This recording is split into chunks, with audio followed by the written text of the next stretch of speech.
A full moon shining bright. What do they say about opinions?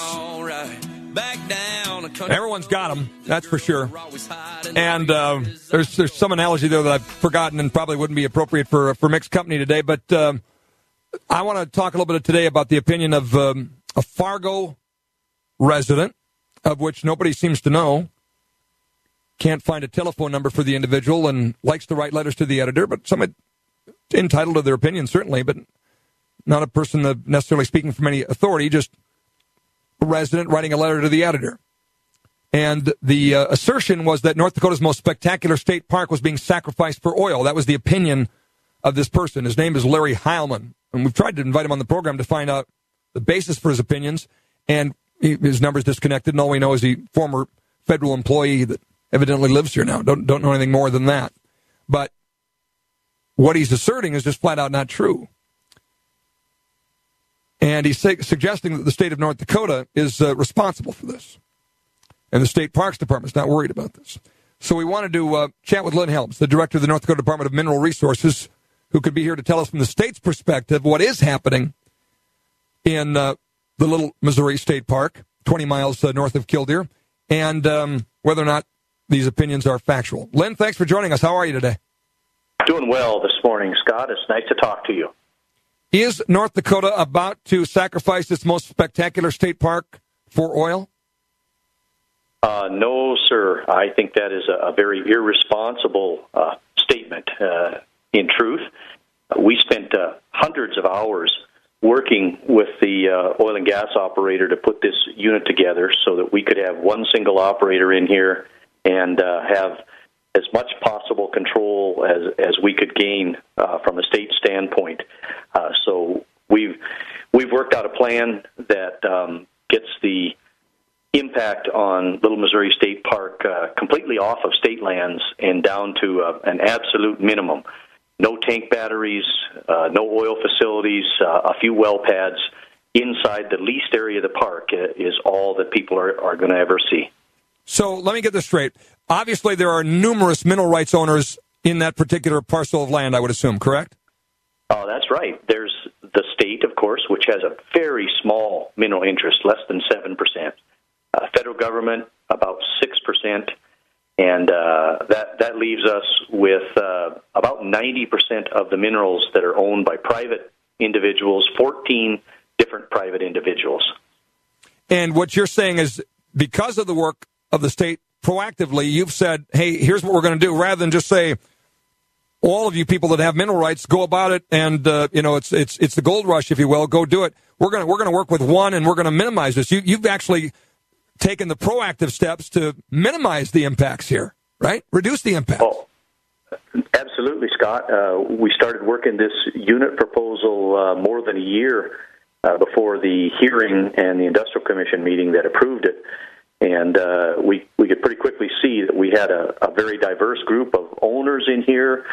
We had a whole bunch of different oil companies that controlled the different spacing units and leases. And the only chance we had of preserving this natural heritage was to put this into a unit so we had one operator to work with and get a unit operations plan from them that moved all the tank batteries and facilities and disruption out of the park, and then anything that had to be inside the park, they agreed it's in the Industrial Commission order, can only occur between October and April when we're not using the park for horseback rides and that sort of thing. And by the way, if you actually read all of the various agreements on this, which I have, I'm looking at one that discusses the use of 4 well pads to lessen surface disturbance, pipeline infrastructure to reduce truck traffic.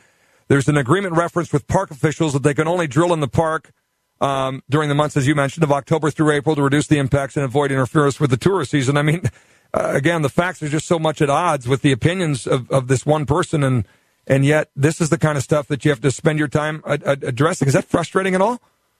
Well, it certainly is. And, the people I really feel for is these private individuals that are operating horseback riding outside of the park, and they use park facilities for campers and that sort of thing to provide customers for their horseback riding adventures.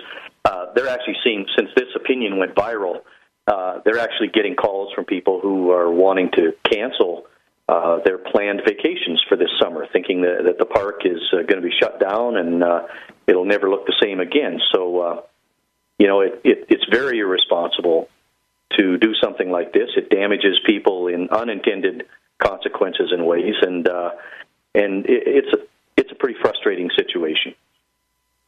The other thing here is this is not new. I mean, oil production in the grasslands have been going on since the 50s in the great state of North Dakota. And last time I checked, the cow population, the grass, oil production, wildlife seem to be working in concert pretty darn well with some good stewardship on everybody's front. Am I wrong?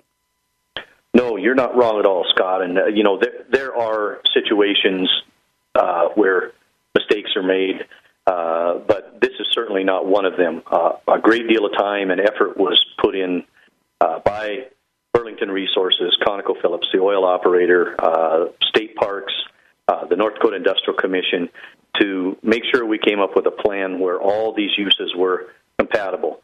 And, we just have to remind people that even within the park area, the park boundaries, 80% of that is private land that is leased by the state park and rec department. So it's not under control of the state. And so we needed to fashion a plan that met everybody's needs, and I think we got there. By the way, that's an important point. I mean, we had one listener say, hey, there's no reason to drill in a park now. This stuff has to last us a while. Hypothetically, what's better for us financially, 10 years of boom production or 50 or 100 years of steady production? In 50 years, we can drill under the park less invasively. That would, in a sense, be interfering with contracts that are in place that would be a government intrusion that would be unprecedented, wouldn't it? What are you suggesting? Well, absolutely, Scott, and it's not only unprecedented, but it's unconstitutional. North Dakota's Constitution protects those private owners, the 90% that own the minerals and the 80% that own the surface, from intrusion by the state government and disruption of their contracts. And so, we can't go in and do things that are unconstitutional in a situation where our surface ownership is about 20% and our mineral ownership is about 7%. Here's one thing I'd like everybody to get a little visual of. I always say, picture a playground that kids are out on, and the swing sets and the monkey bars and everything, and that footprint in your average, city park of a playground is about the same of what's left with an oil well. Some tanks, oil well going, about the same amount of infrastructure. Compare that to the average windmill and tell me what's environmentally friendly and what is environmentally unfriendly. I mean, I don't see what's left behind as being an environmental intrusion at all.